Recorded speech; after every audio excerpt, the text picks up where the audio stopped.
Alright, so we're going to talk about exponent rules, specifically looking at the power of a product, power of a quotient, and power to a power rule. And the first rule we're going to talk about is the power of a product. And I'm going to ask you, how can we expand some things out? So how do you expand js all to the third power? Well, js times j times s times j times s. But there has to be an easier way to write that. And if you look, you'll see that you have 3 j's being multiplied and 3 s's being multiplied. So we can actually take all of that and rewrite it as j to the third times s to the third. So that's how we could rewrite this expansion. We could take that and write j to the third times s to the third. And we want to know, where did that come from? How did we get that? Well, you look at the 3 on the outside of the parentheses and you apply that to everything on the inside of the parentheses, kind of like the distributive property. So if I asked you how to rewrite a times b all to the 7th power, you're going to do the exact same thing. You take the 7 on the outside and apply it to everything on the inside. So a to the 7th times b to the 7th. The same exact thing would happen with 3 times z all to the 3rd power. You take the 3 on the outside and you apply it to both the 3 and the z on the inside of the parentheses. So 3 cubed times z cubed. But there's even an easier way to rewrite that, because we know that 3 cubed is the same thing as 3 times 3 times 3, which is just 27. So we're going to have 27 times z cubed. So the power of a product rule tells us that if you have things being multiplied on the inside of the parentheses, all raised to some power m, we can actually rewrite that as x to the m power times y to the m power. So let's go ahead and practice. How could you rewrite x times y to the 7th power? Well, x to the 7th times y to the 7th, because you take that 7 and apply it to everything on the inside. How could you rewrite c times d all to the 15th? Well, you take c to the 15th times d to the 15th. You take that 15 on the outside and apply it to everything on the inside. 2 times m all to the 3rd power.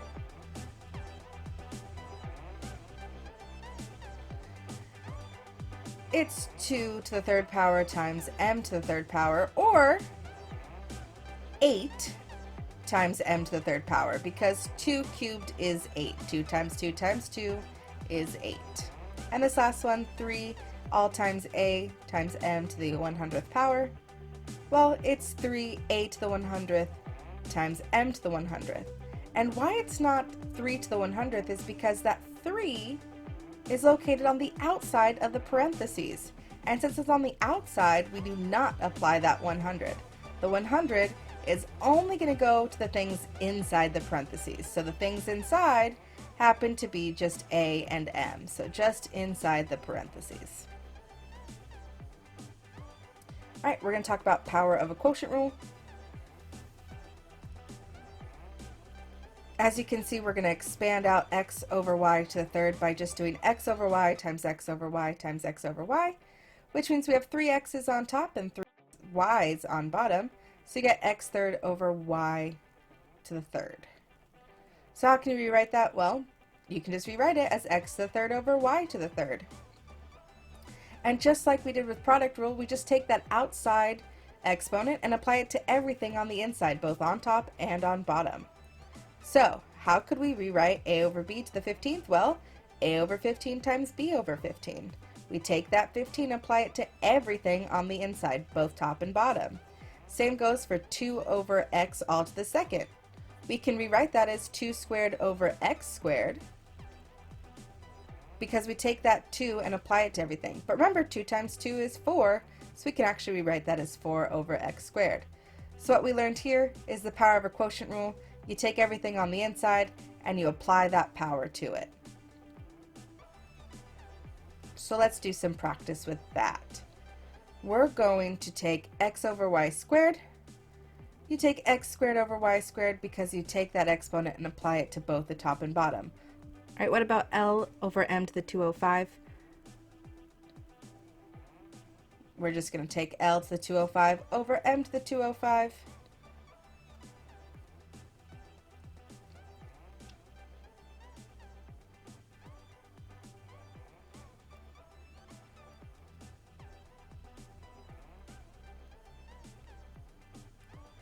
Alright, and then this last one I am going to just talk a little bit about. It is a little tricky. It is c over 5 over c over 5, which is the same thing as just 1. Remember, they can make 1s because we have the same number on top as we do on bottom. Alright, and our last rule is the power to a power rule. How can I expand out x to the 5th all to the 2nd? Well, it's x to the 5th twice. So x to the 5th times x to the 5th, which I can expand out even more to be 10 x's in a row. And we can write x times x times x 10 times. But like we said, we know there's 10 of them, so we can actually write that as x to the 10th power. And where did that come from, right? Where did that x to the 10th power come from? Well, we take 5 and 2, and we actually multiply those. So how could you rewrite y to the 15th all to the 10th power? Well, we're going to do the same thing. Take our exponents and multiply them. Y to the 150. Same with this last one. We take our exponents and we multiply them. C to the 30th. So, when you have a power raised to another power, all you're going to do is multiply those exponents.